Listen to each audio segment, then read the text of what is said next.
Hello everyone, my project is understanding and forecasting urban mobility using capital Bikeshare data.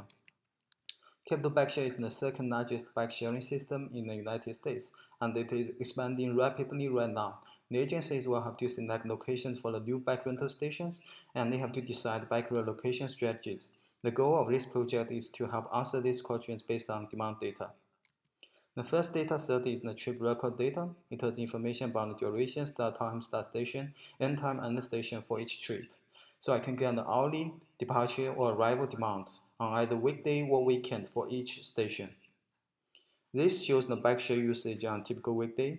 As can be seen, at 8 a.m. there's a peak hour usage, and at about 5 p.m. there's another peak hour usage. So this shows that people use the rented bikes to commute either to or from the working place on a typical weekday. And the other data set is the total demand data. It has features such as the month, hour, whether it's working day or holiday, and the temperature or wind speed. I first use k-means to do the clustering on all the stations, and in order to choose the best k, I use the Ben-Hat algorithm. So in this algorithm, I can get a distribution of the similarity between clusters that I obtained from different subsamples. And this shows that when k equals to 2, the distribution of the similarities are most concentrated and close to 1. So k equals to 2 is the best choice. Before I use k-means, I use PCA to extract the most principal components, and these components are used in the k-means. As can be seen, the result shows that the stations in the city center are in one cluster, and the stations in the suburban area are in another cluster.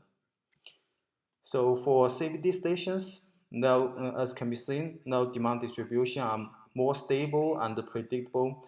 But for long CBD stations, no distributions are very random and unpredictable and have very big fluctuations. So this tells us that for CBD stations, we can have more precise and regular relocation mountain for them.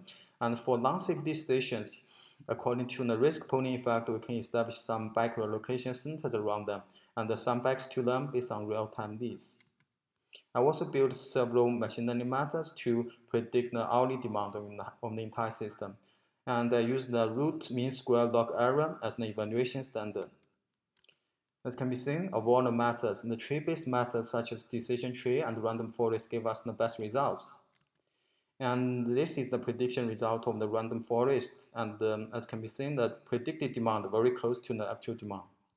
In the future, I can also build separate prediction models for different clusters, and I can formulate some optimization problems to design bike relocation centers.